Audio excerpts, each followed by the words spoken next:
It's also called the rich get richer. And you know, this is sort of true in the real world. The rich get richer in many different ways.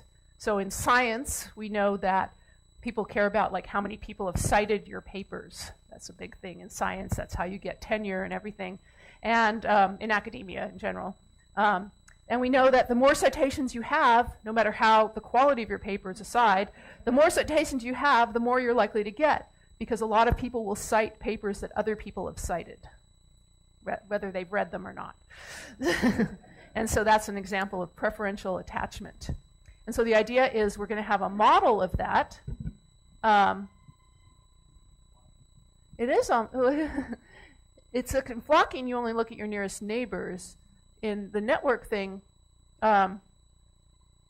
you look at sort of the whole network and ask you're going to connect to the ones that have the most connections.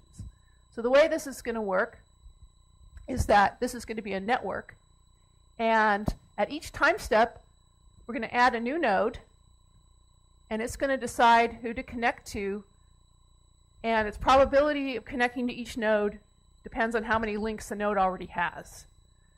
And if we let that go for a while, that's just a simple, incredibly simple model. But what you get is a network that looks very much like real-world networks.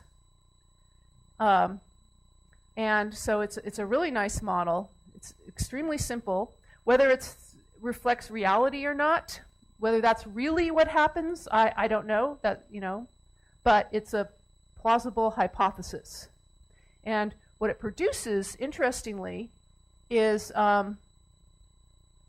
what's called a degree distribution. I don't know if you can see this here. This is a plot. If you plot, degree is the number of links coming into a node. So this says for all the links, all the nodes that have one link coming into them, well, there's a lot.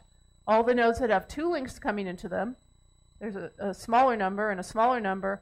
And what's happening is that there's a large number of links that only have a small number of, a large number of nodes that only have a small number of links, like, each of these little ones only have one link coming out of them, and a very small number of nodes that have lots of links.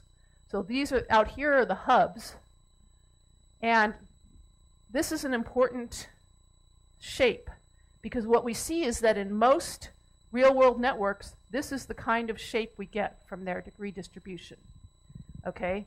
Which is a really important fact, and I'll tell you why. And I should say that these